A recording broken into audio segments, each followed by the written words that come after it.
Bismillahirrahmanirrahim. Assalamualaikum warahmatullahi wabarakatuh. Alhamdulillah. Alhamdulillahillazi hadana li hadza wa ma kunna linahtadiya laula an hadana Allah.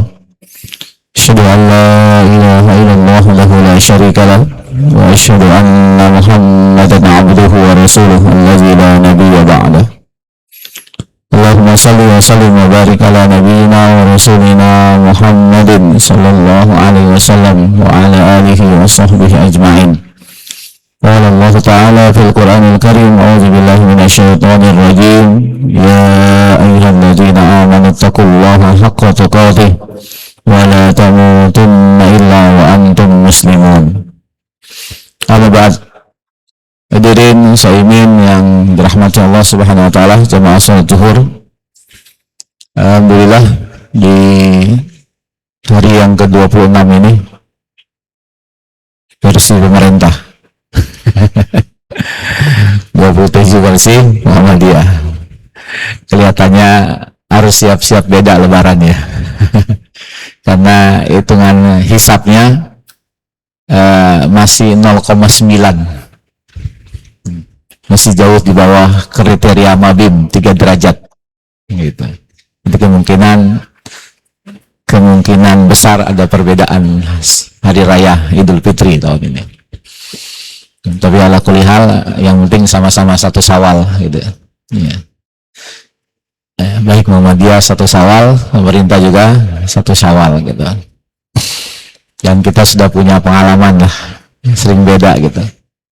Nah, makanya kalau yang biasa masak ketupat di rumah agak dibanyakin ya. Karena lebarannya 2 kali gitu.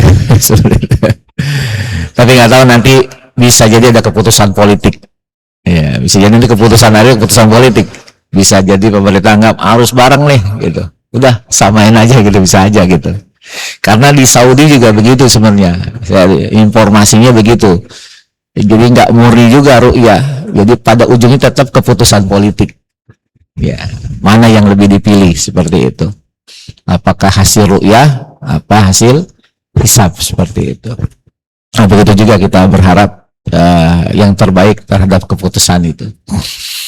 Baik, hadirin hamba Allah yang rahmati Allah Subhanahu wa taala, di antara yang sangat diharapkan oleh kita orang-orang Islam, orang-orang beriman adalah bagaimana dosa kita diampuni oleh Allah Subhanahu wa taala. Semua berharap begitu. Bagaimana kita dosa-dosa kita itu diampuni Allah. Kenapa? Karena kita manusia yang tidak akan mungkin lepas dari yang namanya dosa. Gitu. Pasti. Gitu. Maka saat kita berbuat dosa, kita berharap dosa kita itu diampuni. Dosa kita yang disengaja maupun tidak disengaja, yang kecil, yang besar, yang kita sembunyikan, yang kita tampakkan, kita berharap. Ya, salah satu harapan besar kita, dosa kita itu diampuni. Ya. Buktinya apa? Buktinya Allah sebutkan dalam surat Ali Imran, ya, bagaimana orang yang bertakwa, yang merupakan target dari puasa itu sendiri, itu ternyata orang-orang yang nggak lepas dari melakukan dosa gitu. Ya. Dimana Allah sebutkan di ayat 135-nya, ciri orang bertakwa itu apa? Walladzina idza fa'alu fahishatan aw zalamu anfusahum zakarullah fastaghfaru lidzunubihim. Orang takwa itu kata Allah, orang-orang yang apabila dia melakukan perbuatan fahisha. Fahisha itu maknanya maksiatan kabirotan, maksiat yang besar, bukan maksiat yang biasa. Al-zalamu anfusahum, atau mereka menzalimi diri mereka sendiri. Zakarullah, lalu mereka ingat Allah. Fastaghfaru lidzunubihim, lalu mereka memohon ampun atas dosa-dosa mereka. Wa may yaghfiru dzunuba illallah. Siapa yang bisa mengampuni dosa selain Allah Subhanahu wa taala? Itu artinya orang yang takwa, yang level bisa dikatakan level tertinggi inna akramakum indallahi atqakum gitu. Itu saja tidak lepas dari dosa. Maka ini menjadi harapan kita ketika dosa kita diampuni oleh Allah Subhanahu wa taala. Juga bagaimana diampuni dosa itu sebagai syarat masuk surga. Ya. Ini salah satu syarat masuk surga. Dosa kita diampuni oleh Allah Subhanahu wa taala. Sebagaimana itu tergambar dalam surat Fatir ayat 34. Ini ucapannya orang yang susah banget masuk surga. Jadi proses untuk masuk surganya itu susah. Bahkan sebagian dari mereka harus masuk neraka dulu. Maka begitu mereka masuk surga, dikeluarkan dari neraka, gitu. Mereka bilang apa? Wa qalu alhamdulillahilladzi azhaba 'annal hazan inna rabbana laghafurun syakur. Ini ucapan mereka. Yang kata mereka apa? Orang-orang yang proses masuk surganya susah. Ya. Karena terlalu banyak dosanya gitu. Ya, bahkan dia harus masuk dulu ke dalam neraka. Mereka berkata, segala puji bagi Allah yang telah menghilangkan kesedihan dari kami. Ya, yang telah menghilangkan kesedihan dari kami, kata mereka. Lalu apa kata mereka? Inna rabbana laghafurun syakur. Sesungguhnya Tuhan kami, Rabb kami itu maha pengampun lagi maha bersyukur. Kenapa mereka mengucapkan hamdalah? Karena mereka selamat dari neraka. Lalu apa yang menyebabkan mereka selamat dari neraka masuk surga? Dua. La ghafurun syakur. Karena dosa mereka diampuni. Yang kedua, karena Allah maha bersyukur. Apa maksud Allah maha bersyukur? Satu, maknanya Allah tidak menyia-nyiakan amal hambanya sekecil apapun. Jadi sekecil apapun itu Allah hargai. Allah tidak sia-siakan. Innallaha la yudhi'u ajral mu'minin. Allah tidak sia-siakan sekecil apapun. Nah, para pendosa ini kan berarti amal solehnya sedikit. Lebih banyak dosanya sehingga dia harus prosesnya masuk surga susah. Bahkan ada yang harus masuk neraka. Berarti amal solehnya sedikit ketika ditimbang dibanding dengan maksiatnya. Gitu. Tapi amal soleh yang sedikit itu tetap Allah hargai. Allah tidak sia-siakan. Yang kedua, makna syakur di sini adalah Allah kalau menghargai itu nggak tanggung-tanggung. Tidak satu dibalas satu, tapi satu minimal dibalas 10. Man jaa bil hasanati falahu asyru amsalihha. Itu paling sedikit Bapak-Ibu sekalian. Balasan dari Allah setiap satu kebaikan yang kita lakukan itu 10. Dalam ayat yang lain 700 kali lipat. Bahkan di ayat yang lain bi ghairi hisab, tanpa batas. Unlimited bayarannya. Nah itu. Jadi dua syarat masuk surga, salah satunya adalah dosa kita diampuni oleh Allah Subhanahu wa taala. Nah, Ramadan ini Allah hadirkan, datangkan buat kita, itu salah satunya adalah untuk mengampuni dosa kita, kan gitu. Kalau kita baca hadis Nabi riwayat Imam Muslim, ada 3 stasiun pengampunan dosa. Ya. As-shalawatul khamsu wal jumu'ah ilal jumu'ah wa Ramadan ila Ramadan. Jadi sholat 5 waktu, Jumat ke Jumat, Ramadan ke Ramadan, itu sebagai penghapus dosa di antara keduanya. Nah, salah satunya adalah Ramadan. Dan itu terbukti dikuatkan dengan hadis Nabi yang lain. Seluruh rangkaian, ya, hampir semua rangkaian ibadah di bulan Ramadan, ujungnya penghapusan dosa semua. Ujungnya. Hadisnya masyhur kita. Man shoma Ramadana imanan wahtisaban ghufira lahu ma taqaddama min dzambi. Siapa yang berpuasa Ramadan karena iman dan mengharap pahala, diampuni dosa yang telah lalu. Kemudian hadis yang lain, man qoma ramadhana imanan wahtisaban ghufira lahu ma taqaddama min dzambi. Siapa yang mendirikan qiyam, menghidupkan malam Ramadan, sholat tarawih, walaupun cuma sholat tarawih, apa kata Nabi? Karena iman dan mengharap pahala, dosanya diampuni yang telah lalu oleh Allah. Jadi makanya kita jangan sembarangin sholat tarawih. Banyak orang karena dia sunnah, ya sudahlah. Gitu. Kalau memang kita nggak sanggup, ya kalau sholat tarawih memang kan malam ba'da isya ya, yang dinamakan tarawih gitu. Sebelum diantara kalau kebiasaan kita sebelum tidur kan gitu. Kalau kita nggak sanggup di waktu yang kita sanggup. Kalau kita nggak sanggup sebanyak 11, maka minimal kita lakukan 2 rakaat. Itu sama dengan menghidupkan malam Ramadan, man qoma ramadhana. Maka efeknya apa? Hasilnya apa? Dosa kita diampuni oleh Allah Subhanahu wa taala. Begitu juga, man qoma lailatal qadri imanan wa ihtisaban ghufira lahu ma taqaddama min dzambi. Siapa yang menghidupkan 10 malam terakhir demi dia mencari Lailatul Qadar karena iman dan mengharap pahala, dosanya diampuni lalu. Tuh, 3 hadis ini menggambarkan rangkaian ibadah Ramadan semuanya penghapusan dosa. Semuanya penghapusan dosa. Nah, sekarang pertanyaannya, apakah fasilitas yang sudah Allah siapkan di Ramadan ini berupa pengampunan dosa itu sudah kita dapatkan atau belum? Itu pertanyaannya. Walaupun tinggal beberapa hari, tapi ini justru menjadi ukuran nih. Sebelum habis ini bisa menjadi ukuran. Apakah dosa kita diampuni oleh Allah atau tidak? Kalau diampuni, apa tandanya? Pasti ada tandanya. Dikasih tanda. Lailatul Qadar itu rahasia. Kapan terjadi di malam apa? Malam 21 kah? 23 kah? 25 kah? 27 kah? 29. Apalagi sekarang semuanya malam ganjil. Ya kan? Semuanya malam ganjil. Nggak ada yang nggak ganjil. Seperti nanti malam 27. Kemarin, ntar malam 27, kemarin malam 27 juga.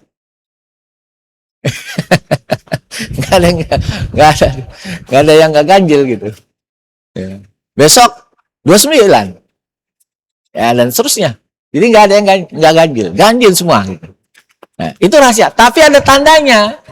Kapan Lailatul Qadar itu terjadi? Salah satunya itu bisa terasa pada diri kita. Ya. Nah, tadi kita perlu jawab ini. Ya, perlu jawab sebagai bahan introspeksi kita. Kalau memang kita belum merasa, tandanya belum ada dalam diri kita, nah ini masih ada sisanya berapa hari. Ya. Untuk kita kejar ya, sesuatu yang belum kita dapatkan dari tanda-tanda itu. Pertama tandanya itu adalah ketika kita semakin merasa nikmat dalam ibadah. Jadi semakin kemari makin nikmat apa enggak? Atau jangan-jangan kita makin beban, makin lelah ibadah. Ya itu kayak misalnya taraweh. Wah, makin berat banget. Sehingga mundur. Nggak, absen dulu deh malam ini gitu. Apalagi nanti kalau sudah malam terakhir. Ya, 1 hari sebelum malam terakhir, misalnya malam 29, nah kalau misalnya 30 hari 29. Begitu salam, Assalamualaikum warahmatullahi wabarakatuh. Wah, langsung kita alhamdulillah, taraweh tinggal semalam lagi. Jangan-jangan nggak nikmat selama ini gitu. Harusnya Pak, kalau para ulama itu menangis. Tapi kita senang tinggal 1 hari Pak, senang. Jangan-jangan kita belum merasakan nikmatnya dalam ibadah itu sendiri. Begitu juga dengan baca Quran. Gitu. Semakin kurang, semakin akhir kok semakin kurang gitu. Setiap baca Quran baru 2 lembar, baru 3 lembar, dihitung sisanya. Maka satu juz kalau standar Madinah berapa? 20 halaman. Ya, 10 lembar. Artinya ini baru 2 lembar, baru 3 lembar, kayaknya udah berat banget. Nih, dihitung sisanya. 1, 2, 3, 4, 5, 6, 7. Masih banyak lah. Shadaqallahul azim. Itu jadi begitu. Ya. Dan seterusnya. Ya. Jadi harusnya ya, kita semakin nikmat. Itu ciri pertama bahwasanya dosa kita diampuni. Cirinya gitu. Kan seperti ilustrasi makan ya. Masing-masing punya favorit makanan ya. Jengkol favorit semua. Jadi masing-masing punya favorit makanan. Kalau kita disiapkan, dihidangkan masakan makanan yang kita doyan, itu luar biasa, bisa berkali-kali kita makannya, nambah. Tapi ada satu waktunya, satu saatnya, di mana meskipun itu makanan favorit kita, kita nggak nafsu untuk makannya. Jangankan nambah, makan aja, nyentuh aja enggak. Nyentuh aja enggak. Kapan itu? Kalau kita lagi sakit. Walaupun makanan favorit kita, tapi kalau lagi sakit, tuh hawanya seger banget makan gitu. Makanya sering dibilang, kalau sakit masih doyan makan, tuh matinya masih jauh. Masih, karena apa? Rezekinya masih belum diputus sama Allah. Tapi kalau sakit udah nggak doyan makan, nah ada tanda. Jadi jangan bahasa apa ya? Jangan maido orang sakit doyan makan gitu. Kok sakit doyan makan sih gitu. Nah, jangan, justru senang orang sakit masih doyan makan. Berarti umurnya masih panjang. Karena ciri orang yang dekat ajalnya itu rezekinya Allah putus. Allah cukupkan sampai di situ. Salah satunya dari sisi tadi makan. Jadi kalau dia udah nggak doyan makan sakit, tanda dia. Tanda, lihat aja orang koma, kan nggak makan dia. Itu. Jadi kemarin kayak apa? Guru kami kan, almarhum Ustadz Bali Pranowo, ya, 20 hari beliau dalam keadaan koma.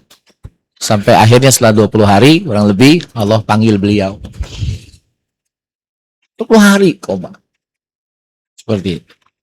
Itu tanda, memang tanda ketika rezeki diputus, berarti memang dia mau mati. Seperti itu. Jadi selama masih hidup, itu rezeki nggak akan hilang. Pasti Allah kasih rezeki. Itu sabda Nabi demikian. Gitu. Nah jadi kenapa kita nggak nafsu makan? Karena kita sakit. Ya, karena kita sakit, sehingga kita nggak nafsu, nggak nikmat sama sekali. Begitu juga dalam ibadah. Kenapa kita tidak bisa merasakan nikmatnya ibadah? Karena ada yang sakit dalam diri kita. Apa itu? Hati kita. Kenapa hati kita sakit? Karena terlalu banyak dosa kita. Jadi nggak ada nikmatnya ibadah. Gitu.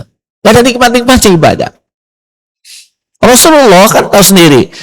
Dalam hadis jelaskan beliau bagaimana sholat malam beliau panjang banget sampai bengkak-bengkak, tapi nyantai aja, nikmat aja gitu, seperti itu.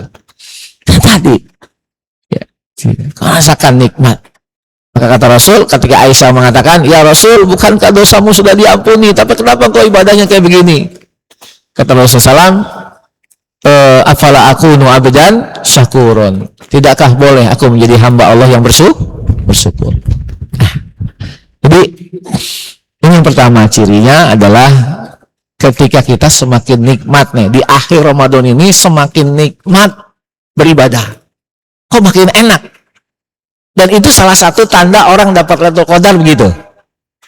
Jadi ketika malam itu berbeda dengan malam-malam yang lain yang sudah dia lewati sebelumnya, misalnya terjadi malam 27, 21 dia lewati, 23 sudah, 25 sudah, tapi beda suasananya ketika dia di malam 27. Apa bedanya?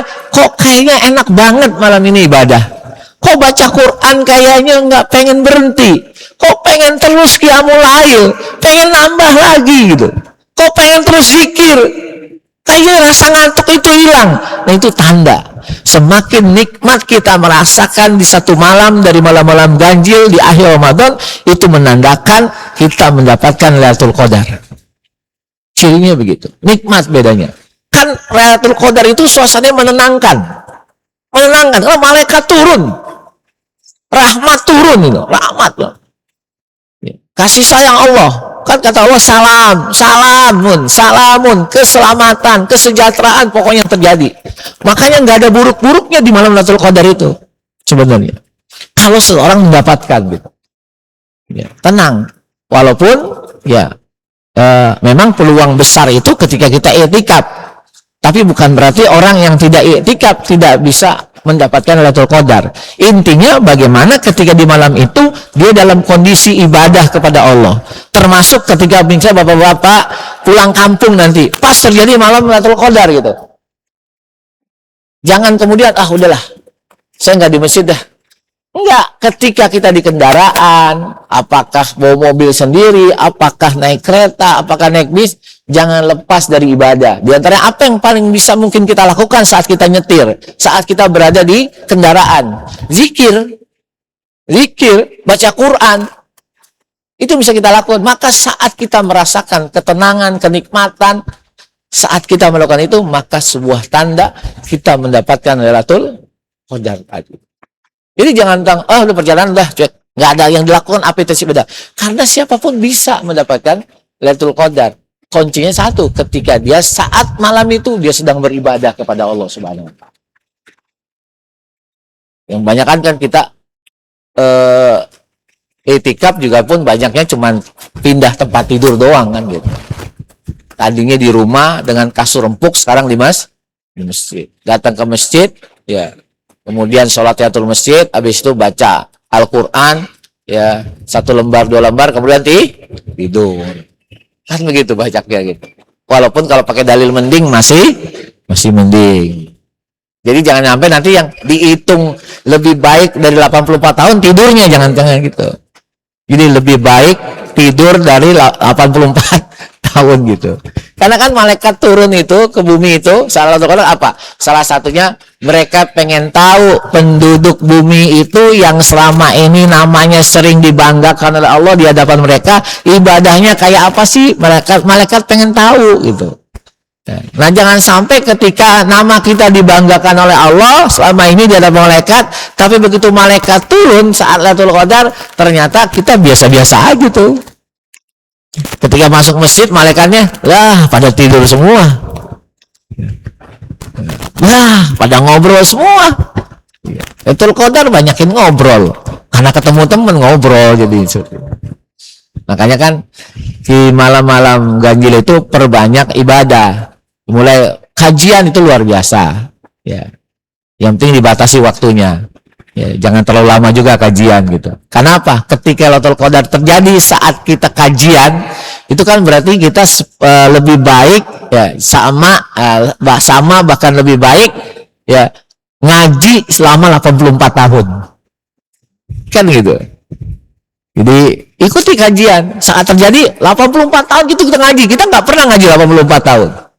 Dan juga jangan pernah lewatkan di 10 malam terakhir itu untuk kita infak, sedekah, walaupun cuma 10.000 perak, 50. Pokoknya 10 malam terakhir itu jangan lepas. Karena ketika bersama dengan Lailatul Qadar, berarti kita lebih baik ibadah selama 80 tahun dari sisi infaknya gitu. Sisi infaknya. Jadi jangan lepas tuh dari infak sedekah. Nggak perlu banyak lah. Ya, jadi 5.000, 10.000, pokoknya 10 malam terakhir ini jangan absen dari infak. Seperti itu. Kemudian yang kedua, ciri dosa kita diampuni itu setelah merasa nikmat, yang kedua lebih mudah lagi dalam beribadah. Jadi ibadahnya lebih senang, lebih mudah, lebih gampang. Pokoknya mau ibadah gampang banget lagi. Nggak banyak halangannya. Ya. Allah berfirman dalam surat Asy-Syura 23, dan barang siapa mengerjakan kebaikan akan kami tambahkan kebaikan baginya. Sungguh Allah Maha Pengampun, Maha Mensyukuri. Kata Imam Hasan Al-Basri, sesungguhnya di antara balasan amalan kebaikan ialah melaksanakan kebaikan setelahnya. Jadi setelah kebaikan, dia dimudahkan melakukan kebaikan yang lainnya. Terus nyambung. Dan di antara hukuman atas perbuatan buruk ialah melakukan keburukan selanjutnya. Dia sudah bohong, maka dia akan dimudahkan kebohongan lagi berikutnya. Terus. Nah, itu cirinya. Maka apabila Allah telah menerima amalan seorang hamba, niscaya Allah akan memberinya taufik untuk melaksanakan ketaatan dan memalingkannya dari perbuatan maksiat. Jadi Allah kasih taufik tuh, bimbingan, kesesuaian gitu ya. Dan di satu sisi Allah palingkan dia dari maksiat. Maka dari dua hal tadi paling tidak tanda dosa kita akan melahirkan yang namanya istiqomah. Jadi meskipun nanti setelah Ramadan kita istiqomah, tilawahnya istiqomah, sholat 5 waktunya istiqomah, berjamaahnya istiqomah, dan lain-lainnya semua istiqomah. Itu akhir dari tanda dosa-dosa kita diampuni oleh Allah Subhanahu wa ta'ala.